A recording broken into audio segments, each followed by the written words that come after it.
Hi, welcome back to my YouTube channel. Thanks for being here, babe. So freaking happy to have you. I'm so sorry if this lighting sucks. We're about to change that. But basically, I'm gonna take you through an entire breakdown of my weight loss transformation, how I got to where I am. I'll put a picture on the screen so you can see it, but I'm sure you can from TikTok where you've seen it before. The whole rundown of what I would do if I was starting my weight loss journey over from scratch, what I did, what I would fix, what you need to do, and kind of spill all the freaking tea so that after you get done watching this video, you know exactly what direction to move in for weight loss and you know exactly what's gonna make you successful. But first, we're gonna go pick up my Chipotle and do a little mukbang and eat it while I take you through all of that because your girl is freaking hungry and it's 2 p.m. So I'm gonna go pick that up and I'll be right back. Okay guys, I literally wish you could see my setup in my car right now. This is ridiculous how I'm having to film this because I don't have a way to film really good with my camera in my car. I have you on a tripod beside my legs with my chair scooted all the way back and my tripod is like this and my camera is right there. Anyways, we are going to make it and we got our Chipotle, so I definitely will tell y'all my order. Life hack, the steak, I know it's more expensive at Chipotle, however, it is lower calories, so you'll save a few calories. It's not anything crazy compared to the chicken, but you will save a few calories. And I'm gonna show you how I eat this and then we'll get into everything with my weight loss journey and my breakdown. So here's my bowl. She is a bowl with white rice, extra fajita veggies, steak, mild tomato, extra medium green, and extra lettuce. I've gotten so much good feedback about this bowl that I tell my clients to get, so let me mix her up really quick. She is overflowing, but this is what it looks like. I also brought some of my own low-carb tortillas so I can make a little burrito out of this. These are my favorite tortillas ever and they're huge. Like, look at that compared to my head. So I'm gonna rip this in half and then fill like one half with it and eat like two kind of tacos because this is a huge freaking wrap. And then I'm just gonna put some of this meat and everything up in here. Okay, this is what I do, and then I just wrap her up and we got a little mini steak taco burrito situation, and I do that twice. It's like half a burrito. And then I also got a large Diet Coke.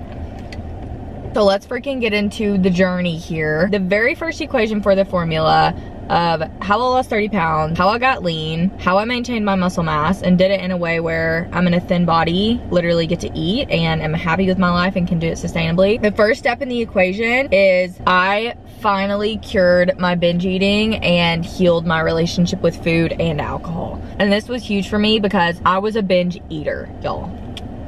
So just to give you a little background context around my binge eating was very secretive and it was very much a binge and restrict cycle. Just for a little story time, I remember having in college, like I would have like a date night or something with my sorority and I would not eat like the whole day before, eat some Cheerios the day of so that I could look like snatched in a dress. And then that night, whatever was in my midst at the date night, I would shove my face full, a whole dinner, drinking before, I would be miserable, but then I would get home and I would make like a whole thing of pizza rolls. I would eat like a whole bag of Doritos in one sitting, literally by myself. And I remember this one night when I was with all of my friends and I was like planning my binge in my head of what I was gonna eat whenever I got home. That's how bad it was. It was like literally planned out. But I remember one specific night we were sitting, there was like all of us and we were sitting at my friend's apartment. We were laying in her bed and I like ate her Cheez-Its. I went back and we were really close, so like I wasn't really worried about her knowing. I went back and ate like a Pop-Tart, and then she made some pizza and so I ate some of that, and then I was like literally screw it, and I went and got like this whole huge carton of goldfish and like literally sat there and ate the whole thing. I was so miserable, and the whole time in my head I was thinking like, I'm just not gonna eat tomorrow, like I just won't eat for the next 2 days to make up for this, but since I've already done it, I might as well do my big one and make it 10 times worse. And that's what I did. I always made it 10 times worse. So there are a few things that I can give you that really helped me stop binge eating, and number one was volume eating. And if you're someone who's coming from an overweight background, or you've gained a lot of weight in the past year and you want to lose it, not just, oh I have 5 pounds to lose, but like you know your relationship with food is unhealthy and you're overeating, volume eating is the most amazing transition from really dealing with binge eating and struggling with it to being able to lose weight efficiently without feeling like you're eating nothing. With volume eating, you want to focus on really low calorie foods, adding them into your day. So like berries, green beans, whole foods that are low calorie. Not necessarily all healthy foods are whole foods, not like avocado or ribeye, because those things are very high calorie, and so the more you eat of them, obviously you're still gonna be in a calorie surplus. When you focus on the things that are low calorie that you can eat a lot of and implement that into your diet, it's so helpful. And you don't have to volume eat necessarily forever, but it's very helpful if you've had like struggles with really overeating, right? Because the transition doesn't seem as stark in a calorie deficit.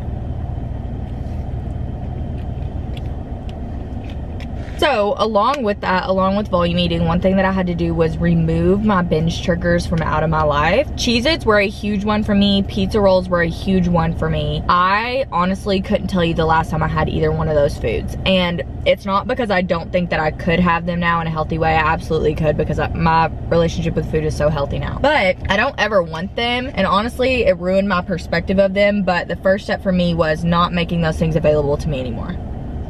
And you might be like, oh my gosh, Kelly, that's restrictive. Sometimes you have to set restrictive boundaries for yourself if you want to get to the goals that you want to get to, because it's the same way with you creating an unhealthy habit for yourself by implementing that thing into your life 24/7. You have to create a healthy habit for yourself by removing that thing from your life 24/7. And I'm not saying do this with all foods, but the foods that you know are really dangerous for you, that promote and trigger your unhealthy habits, you need to remove those and just get rid of it. Yes, you can find alternatives if necessary, as long as those alternatives don't also promote like binging habits. But for me, it meant literally just not having them around at freaking all. Creating barriers and putting barriers in between me and that food really, really helped. I'm making my second little burrito here. So learning where to say no, set your boundaries with food is huge, and you have to do that for yourself. So set a non-negotiable about, okay, I need to remove this binge trigger food from my life. Stop buying it, get it out of your house, throw it away, whatever. You're done with that. A tip that really, really freaking helped me with binge eating was setting a 15-minute timer whenever I had the urge to binge. So if I was sitting at home by myself for the end of the night or whatever, I'm on the couch and I suddenly have the urge to overeat, or I find myself standing in front of my pantry looking at all of these foods knowing that a binge is gonna happen, right? The non-negotiable I set for myself is making myself set a 15-minute timer until I could act on that, so that I had to wait until I could act on that urge that I had to binge, for example. Bro, this steak at Chipotle is not giving today. Binge eating 100% is acting on impulse, and when you're in the mind of wanting to binge eat, all you're doing is pushing all of the thoughts, the positive thoughts and thoughts about how this is going to affect you later. You're pushing them off and trying not to think about them. You need to sit there and you need to feel that. You need to set a 15-minute timer. You need to force yourself to sit on your couch and not move. And if you still have the urge to binge when that timer is over, whatever, right? But you're giving yourself time to just sit with, okay, what are the consequences of my actions going to be? And am I going to be happy and proud of those actions later? And most likely, after that 15-minute timer is up, you're gonna feel so much more likely to not act on those binge urges, because you've actually logically thought about the situation and how you want to react, and you've been real and raw and honest with yourself, and you don't want to obviously become that person and get stuck in that same habit. That helped me so much, and honestly was one of the main reasons I stopped my binging, because the majority of the time I would get to the end of that timer and I wouldn't want to binge anymore.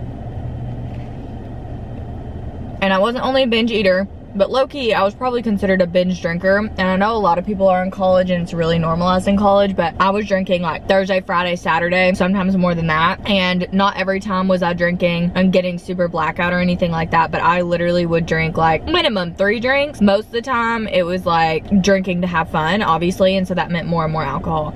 And I was ingesting thousands on thousands of calories of alcohol on a weekend, and it was completely skyrocketing my weight gain. It is honestly the biggest thing that led to my weight gain. Even though my food habits were crap too, a lot of my food habits came from bad habits with alcohol. I had to set non-negotiables for myself with alcohol too, and that meant making healthy choices with alcohol, which was vodka water and vodka soda with some water flavoring, or tequila soda or skinny margarita or whatever. And I couldn't allow myself to go outside of that, because once I made the decision to have like one cocktail that was different and tasted really good, I wanted another one, and that just added calories on top of calories which weren't necessary. I also set a limit with alcohol on how often I could drink. I cut out all of the stupid drinking that was like, oh, 1 glass of wine at dinner, or 1 cocktail, or 1 shot randomly. I cut all of that out. That was dumb. And I only drank whenever I knew I wanted to have like multiple drinks, like 3 or 4, you know, to experience an event and to have fun that day. So that cut out a lot of bad habits there already, because it was useless calories that I was using on alcohol when I didn't need them. And then with alcohol, I also pre-logged. I started pre-making the decision if I was gonna drink or not, and sticking to that and not letting myself just have 1 or just have 2. I was either drinking and I pre-planned it into my day calories wise and I made it work, or I wasn't drinking at all and I stuck to that. That made it to where I could log my alcohol, actually stick to my calorie deficit and still drink, and not be held back by alcohol all the time. Which then leads me into when I started counting calories and macros, and I'm talking about when I actually seriously started counting calories and macros and got a food scale and was actually doing it accurately, because I had been counting calories for like 2 years at this point, but I was never doing it the correct way, and so it wasn't serving a purpose at all in my life or helpful. So the first thing that you need to do is you need to go online and you need to figure out what your calorie deficit is. When you're using a TDE calculator to set your calories, know that a lot of times it overestimates caloric expenditure, and that's not what we want to do. So if you're somebody who's exercising 5 days a week and hitting over 10K, maybe you're hitting 12K steps per day and you want to choose moderately active, that's fine. But if you have a really sedentary job and you're working out 5 times per week, you're not moderately active, you're lightly active. So make sure you're choosing the right one there so you have a good number and a base to start with. When you have that number, you need to have an app to track your calories, and tracking your calories accurately and consistently is huge. This is the only way you're going to be able to produce predictable progress where you know you're putting yourself in a deficit and you know you're doing what you need to do. You can go and eat only healthy foods, all whole foods, and completely switch your diet, but if you're still in a caloric surplus, you're not going to lose weight. So if weight loss is your target and is your goal, you absolutely need to be tracking calories. There are a couple things that you need to do to track calories accurately. That's number one, have a food scale. You need to be weighing out the majority of your food. If you can't weigh out your food in certain situations, yes, you can make educated guesses when logging sometimes, but that doesn't need to be the majority of your routine. I would say you need to be doing that like 10% of the time, where the other 90%, you know the calories that are going into your body. And with this comes weighing everything out on a scale, not just using like tablespoons or cups or anything like that. Making sure that the restaurants that you go to the majority of the time, if possible, have calories on the menu so that you can easily know which choices are best going to impact your results. And then outside of that, when you have to do that 10% of making choices of things that are not loggable, you need to be making the most calorie deficit friendly choice ever, because at restaurants there are a lot of things that are going to jack up the calories in your meals that you aren't aware of. Simple meals, right? Like when I go to a restaurant, I look at, okay, what is the leanest meat source here that I can get as a base of my meal? Maybe it's fish, maybe it's shrimp, maybe it's chicken, maybe it's a turkey burger, whatever they have available to me. How can I increase the bulk of this meal with vegetables or fruits? What low calorie condiments can I get or seasonings can I get to go with it so that I can build a tasty meal but still do it smart in a calorie deficit? And those are the options that you need to stray towards whenever you're having to eat out at restaurants where you don't know the calories and the things that you're choosing. So if you're not using a food scale, I literally don't want you to cry to me about not losing weight, because that is a must do. Okay, I'm doing another tortilla and one more little taco wrap. I probably won't eat this whole bowl, but that's okay. Your calories need to be your top priority. Yes, you need to focus on protein, but if you are not hitting your calorie deficit first, you need to just forget about macros for a second, because it's complicating the whole process. What you need to focus on is how to get the best quality food within your calorie deficit, because that's really gonna help you stay full and satisfied and get more volume within your day, which is really important. Protein is really important. So protein is gonna help you stay full and satisfied, but I don't want you getting to the end of the night hitting your calorie deficit but not hitting your protein goal, and then being like, oh my gosh, I need to overeat my deficit to be able to get more protein in. That's not what we want, because even though protein helps you, it's not something that you want to prioritize over your calorie deficit, because your calorie deficit is the top necessity for losing weight. I would try to have protein in every single meal. So like for breakfast, my go-to protein is like egg beaters or Greek yogurt or protein powder in my oats or something. Then I would say easily 1 protein supplement per day. So maybe you do a protein shake, a protein bar. If you're on the go, this is really helpful, making sure you get your protein in. And then I would say lunch and dinner, if you can, having a meat source as the base of your meal for protein is going to be really helpful. A lot of times I love like chicken tenders in the air fryer, salmon, I love mahi, steak, whatever it is. You can build rice bowls around it, you can build burritos, you can do whatever you want with the meat source, but you need to be having a meat source in your meals. It's going to help you stay full and satisfied. There's so many benefits, but also that's where the majority of your protein is probably going to come from, and that's the easiest way to get it. While you're accurately counting your calories and you're putting an emphasis on protein while staying in your calorie deficit, the other thing you need to focus on is your strategy. I, just from personal experience with all of my clients, think that volume eating as your main strategy 80% of the time, when you're in your routine, you can make your meals at home, you have control over what you're eating, needs to be your go-to, where the other 20%, whether that means you're going out to eat with your friends, a couple couple days a week where maybe your volume isn't as high because you're eating meals at restaurants or you're traveling here and there. 20% of the time we can do more of a focus on like portion control when you have to eat more calorically dense foods, right? So when you're at home, it might be easy for you to focus on volume eating Monday through Friday, where all of your meals are low calorie, high protein options where you feel really full and satisfied. And then when you're going out on the weekends or you're eating at places where maybe you have to choose the pasta because you don't have any other options available to you, then obviously we're not going to take a volume eating approach on those days, right? We're going to have to tap into a little bit of discipline, a little bit of intuitive eating where you listen to your body, and once you're satisfied, you stop, and portion control in those instances. And when you learn the equation of how to incorporate both of these methods into your routine when you need them, that's when you're gonna be successful with weight loss in a lifestyle that you need to adapt to, where you don't feel like you just have to say no to going to the wedding or no to going shopping and getting brunch with your best friend.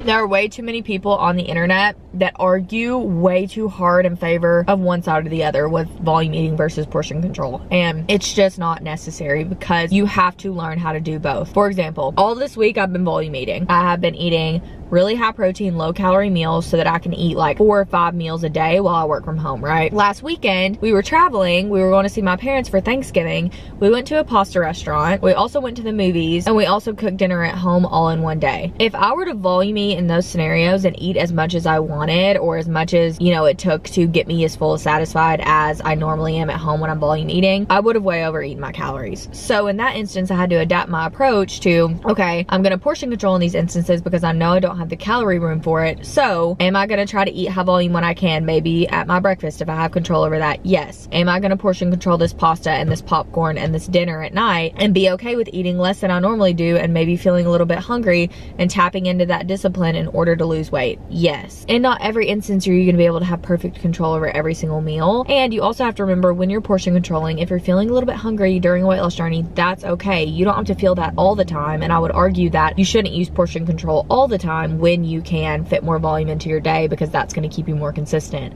But it is important to be able to challenge yourself and be able to follow through for yourself and portion control in instances where you need it, so that you don't sabotage your own progress every time that you're out with friends or every time that your schedule doesn't allow for you to make your meals at home. So both of those strategies are so freaking important. They're both winners. They both really help with weight loss, and you need to be able to tap into both of them, okay? So don't be scared of one or the other. Oh my god, this is so messy. I do not know how people mukbang in their car. The next super important thing that you need to know, that is probably the biggest thing holding you back, is to be successful with weight loss, you have to lock in on your consistency.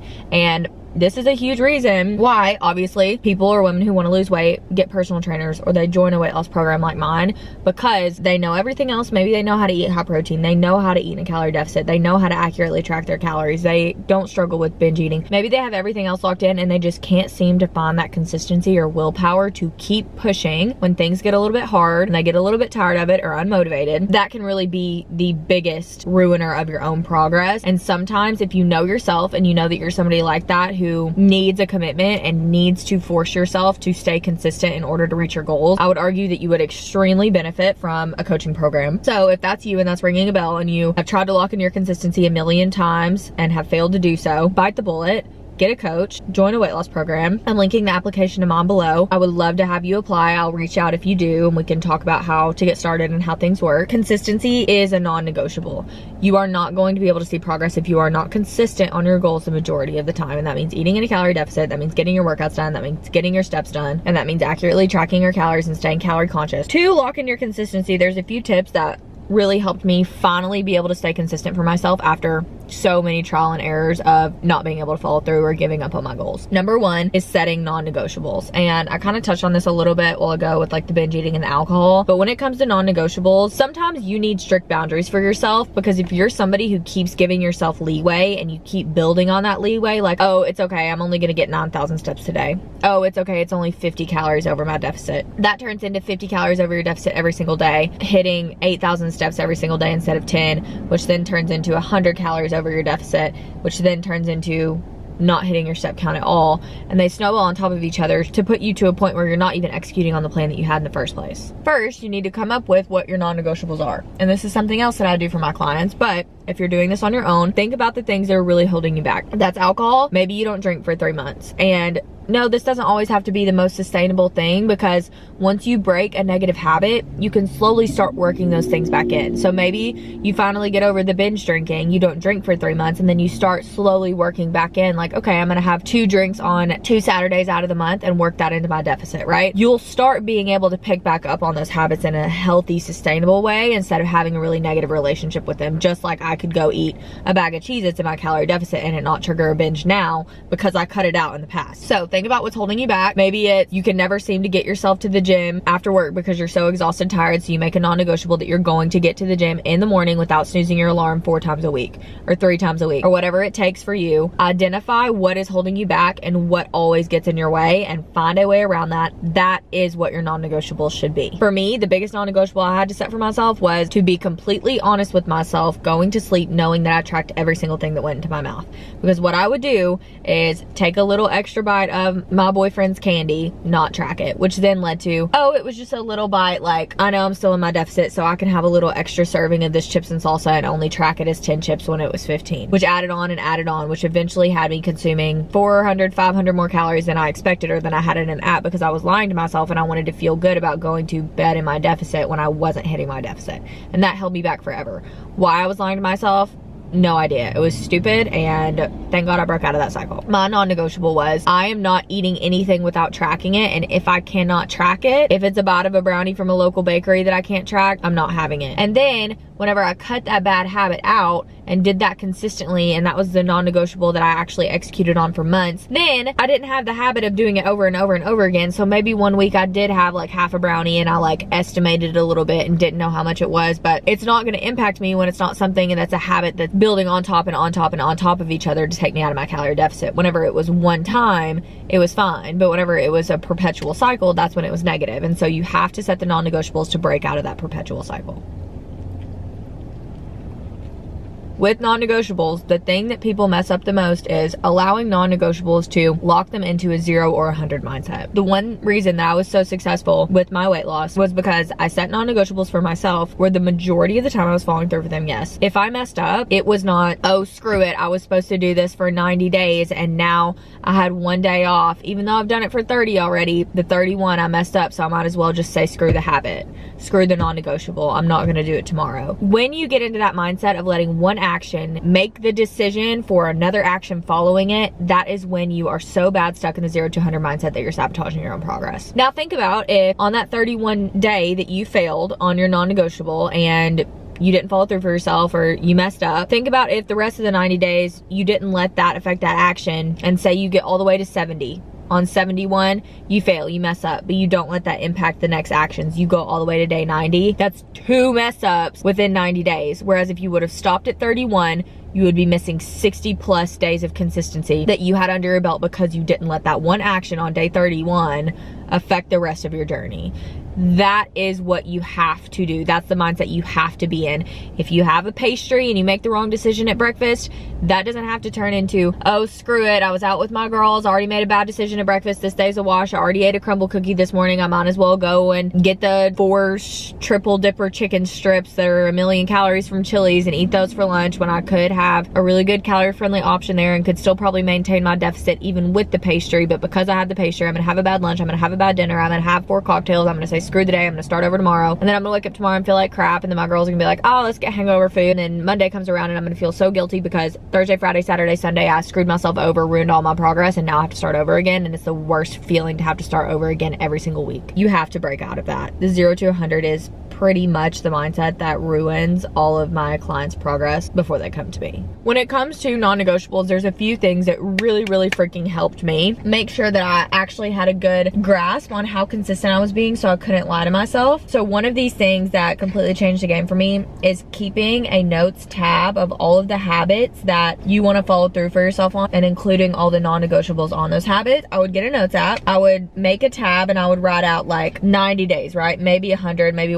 however long I really wanted to persist towards that goal. If I had something coming up that I really wanted to stay consistent on, I would put that as the end date. Then I would list out every single day from the present time until the day that I wanted to reach my goal. And under every single day, like for example, June 4th, June 5th, June 6th, and under every single one of those days, I would put a check mark and what I needed to accomplish that day. So I had a to-do list for every single day leading up to my goals. What this really helps you with is obviously having that feeling of accomplishment when you get to check off all of those things that you've completed that day. Obviously you want to see the check marks fill up over time, right? And you want to get to that goal date where you can look back and it's just check, check, check, check, check, check all the way. This is a form of a checklist that I do with my clients. That's called our daily to-do list. And I do that with all of them so that we can look back and we can actually see their progress. What this allows you to see is how consistent you actually are. Because a lot of times when we're in a calorie deficit or when we're working out or when we're following a consistent routine, we think that we're being a lot more consistent than we actually are. And what happened to me when I started doing this was, so I would have like June 5th, sleep 8 hours, hit my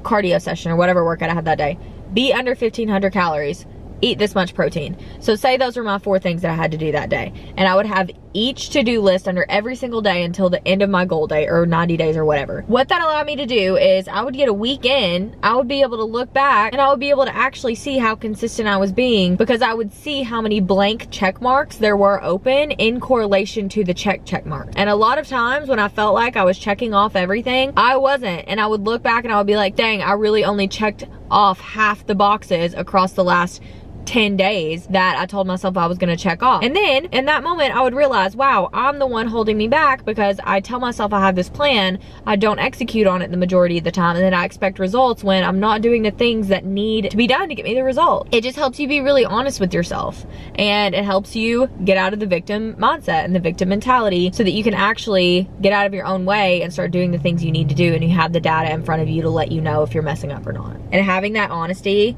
is another form, like that's what I do for my clients, right? It's an accountability system. I look back and I tell them like, hey, you can't expect the results if you aren't doing these things. And then that keeps them in check and they're like, okay, I'll do better. That's exactly what we're doing for you with this checklist. Obviously, I know this whole video was majority nutrition because nutrition is 90% of the equation for weight loss, but I want to talk you through a little bit of exercise too. So once we get through stopping the binge eating, if you're dealing with that, having a healthy relationship with alcohol, if you're dealing with that, make sure you're counting your macros and calories, you have a calorie target that you need to complete, and you're tracking with a food scale and you're tracking in an app, you're focusing on volume eating 80% of the time and portion control, you have an emphasis on protein when you can, and you're locked into your consistency and you have goals, straightforward goals listed out in front of you in your notes app every single day, and you've lost that 0 to 100 mindset and you're ready to freaking go, then we look at, okay, what form of exercise is best for my goals? And coming from experience, the very first time I lost weight, I did it with only cardio, eating a very severely low amount of calories, like 600 a day, right? And I wasn't intentionally eating 600 calories, but I didn't know what a calorie deficit was at this point because I was young. So I was just thinking, okay, eat less, move more. I was running 6 miles a day for like 3 months straight. I lost 30 pounds, double the amount I should have lost at that time if I was doing it in a healthy way. And I was eating like a pack of Cheez-Its for lunch and then like trying to go to bed without dinner on an empty stomach. Like that's how bad my habits were. And it got me to a place where I hated my body still. I lost 30 pounds in 3 months. I hated my body because I lost all of my muscle definition. Strength training is how we are going to maintain your muscle definition.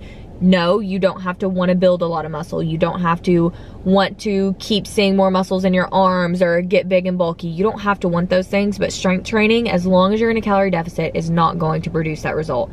Now, if you're overeating in strength training, yeah, you're going to gain fat, you're going to gain muscle. That's how it works. But if your diet is in check, which is why we talked about that first, we need to strength train on top of that as the foundation of your routine. You do need other things. Yes, we want to keep doing cardio. Why would we not do cardio? We want happy heart health, and cardio is very, very beneficial for fat loss, and we want to continue doing those things on top of strength training. Strength training is going to make it where you are targeting the muscles that you need to target on your body every day or 3 times a week or however many is realistic for you, so that your brain knows, hey, I'm physically using this muscle mass every day. If I'm in a calorie deficit and I have to pull from storages, either muscle storage or fat storage, off my body for energy, I'm not going to do the muscle because I'm using it every day. So I'm going to target the fat. That is how you make sure you maintain the muscle mass that you have, that along with the high protein diet, which means that you're targeting fat more efficiently, which means that you're going to get the lean, toned, defined body that you want at the end of this, instead of getting there, losing all of your muscle, having no definition, and being skinnier version of yourself, but still hating it and feeling skinny fat. By strength training, you need to be following a progressive overload strength training program, which just means that it is a structured program that increases the intensity week by week, and over time you're getting better, whether that's lifting more weights, doing more reps, doing more sets, having less rest time, doing more supersets, whatever it is that increases the intensity and the weight in your lifts. You need a program like that to follow so that you're not switching up everything that you're doing in the gym randomly all the time, because that's not efficient for anyone. You need to have a clear grasp on a plan that's structured out so that when you go and see what's working, you know what to replicate and you know what changes you need to make after that. This can start out at home. This can start out wherever you feel comfortable. This can be a couple pairs of dumbbells in your basement.